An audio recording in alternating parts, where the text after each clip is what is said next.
A notable and growing trend in our contemporary world is the rising number of individuals hailing from Western nations who are actively pursuing what might be termed ideological visas. These are people, often families as a whole, who are making a conscious decision to seek refuge and establish their lives in countries where traditional values are not merely espoused rhetorically, but are genuinely considered a fundamental priority and form the very bedrock upon which society is built.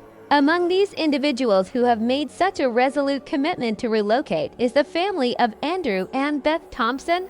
They have made the profound and thoughtful choice to ensure that their children will be raised and educated within an environment that is deeply and inextricably linked to those core values, a choice that has led them to Russia, rather than remaining in the United States of America.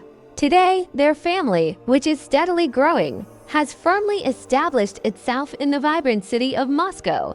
Here, they are actively building a new chapter in their lives, grounded in their own personal convictions and unwavering principles.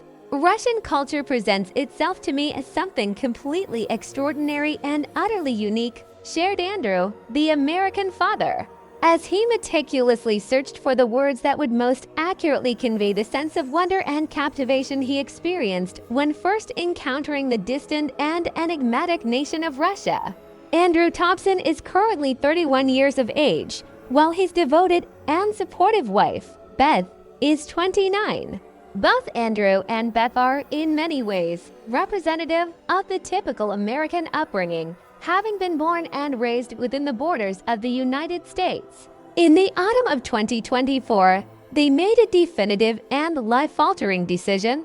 Together with their 3 cherished children, they embarked on a journey to relocate permanently to Russia, leaving behind a familiar way of life and countless opportunities that were readily available to them in their home country. The Thompson family is now eagerly anticipating a joyful addition, the imminent arrival of their 4th child. By a twist of fate, this child will be the first member of their family to be born as a native Muscovite, inheriting Russian culture and traditions from the very moment of their birth. Andrew spent his formative years, his childhood and adolescence, in the picturesque state of North Carolina. He was raised in a family where religion held a place of immense importance, as his father was a minister in the Presbyterian Church. It was within this environment that his deep-seated conservative worldview took root, encompassing a profound religious faith and an unwavering love for his nation. These beliefs ultimately led him to a conscious decision to dedicate himself to a career of military service. With considerable enthusiasm and a clear sense of purpose, Thompson enrolled in a highly esteemed military academy, where he diligently prepared for his future role in serving his country, potentially in remote and exotic regions of the world. He planned to acquire a mastery of the Arabic language, believing it would be crucial to the successful fulfillment of his assigned duties. However, as often occurs in life, fate intervened, subtly altering the course of his carefully laid plans. By sheer chance, he found himself participating in an introductory course on Russian culture, and to his own surprise, he was unexpectedly captivated by the rich history and unique cultural identity of Russia. Prior to this, his knowledge of the country had been largely shaped by the stereotypical narratives that had lingered since the Cold War era. Gradually, his interest in Russia began to grow exponentially, flourishing alongside a growing sense of disillusionment with the policies being pursued by his own government, which, in his view, were becoming increasingly divorced from true values and time-honored ideals. In the end, after experiencing a profound sense of disappointment with the military path he had initially chosen, he made the difficult but considered decision to withdraw from the military institution and transfer to a conventional civilian university.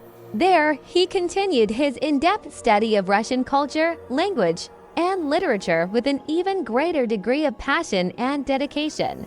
During the summer months, like all students, Andrew was assigned a compulsory reading list, which, as it turned out, had a truly transformative effect on him.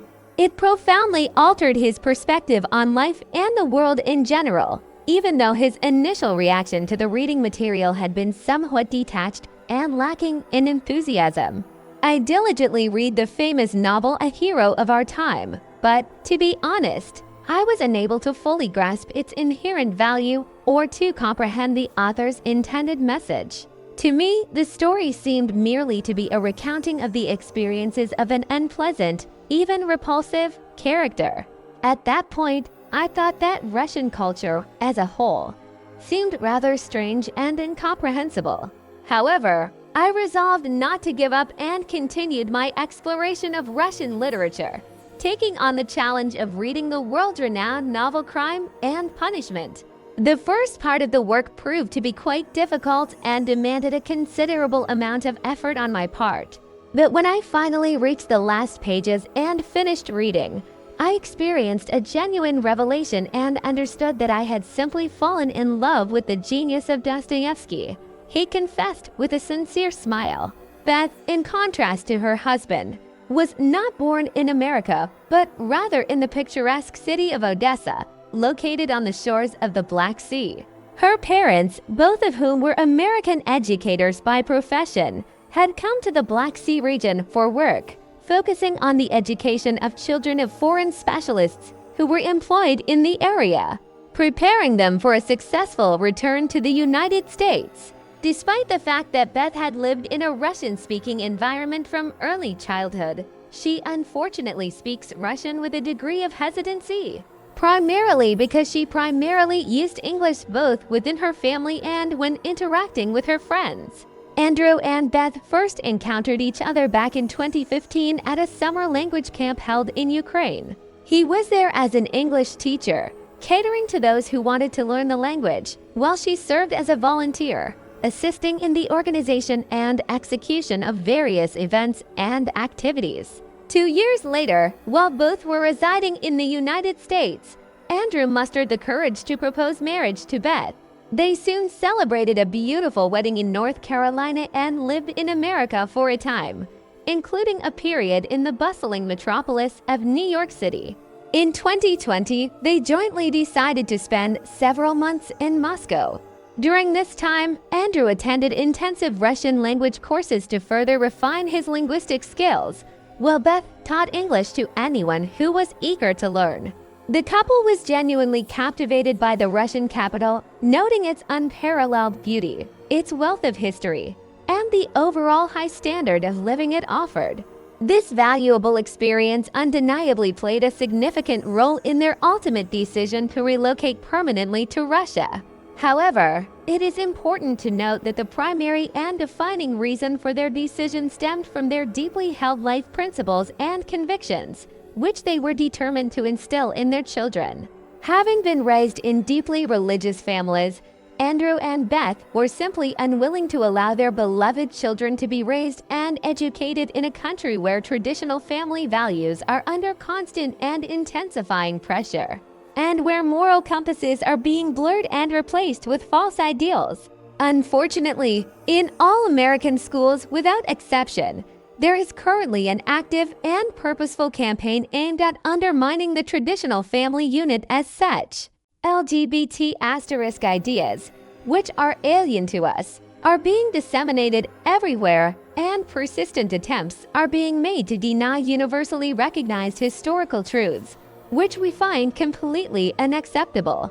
Andrew explained with a tone of concern in his voice. In Andrew's view, the societal divisions within the United States have reached such a critical depth in the present day that the possibility of overcoming them peacefully through dialogue and compromise seems highly improbable. The prevailing situation in the country increasingly reminds him of the atmosphere in Russia on the eve of the tragic events of the revolution and the ensuing civil war. Beth's parents, unfortunately, had, in the past, instilled in her a certain prejudice against Orthodox Christianity. However, she is currently actively working on herself and reevaluating her previous beliefs, striving to be objective and unbiased. The couple is enthusiastically exploring local Christian traditions. They attend Orthodox churches together, listen attentively to recordings of priests' sermons on YouTube to better understand the essence of Orthodoxy, and even meet with them in person for candid conversations. As it turns out, there are even American Orthodox priests in Russia, which came as a pleasant surprise to them. The parishioners of the church closest to their home have shown genuine care and have provided invaluable assistance to the large family, providing them with warm clothing, which the newly arrived Americans so desperately needed to endure the harsh Russian winter. Furthermore, their new Russian acquaintances are always willing to offer help and explain the nuances of life in Russia to the foreigners, helping them to adapt more quickly to their new surroundings. It is important to emphasize that without the active support and assistance from caring individuals, their courageous relocation to Russia would simply not have been possible. Sadly, the decision to move to Russia permanently continues to be fraught with an immense number of bureaucratic formalities and difficulties that must be overcome. Many issues were successfully resolved only through the personal intervention of State Duma Deputy Maria Butina, who actively supports immigrants from abroad, assisting them in resolving their most complex problems. The Thompsons, being realists, do not idealize Russia in any way and see both its many virtues and its existing shortcomings. Nevertheless, they are convinced that their family's future is inextricably linked to this country, with its rich culture and spiritual traditions. The couple is currently seriously considering the possibility of moving to another, quieter and more peaceful city, perhaps the historic Nizhny Novgorod, situated on the picturesque banks of the Volga River. It is noteworthy that many foreigners coming from Western countries have recently been increasingly choosing this Volga city and its surroundings for permanent residence, drawn by its beauty, rich history, and relatively low cost of living.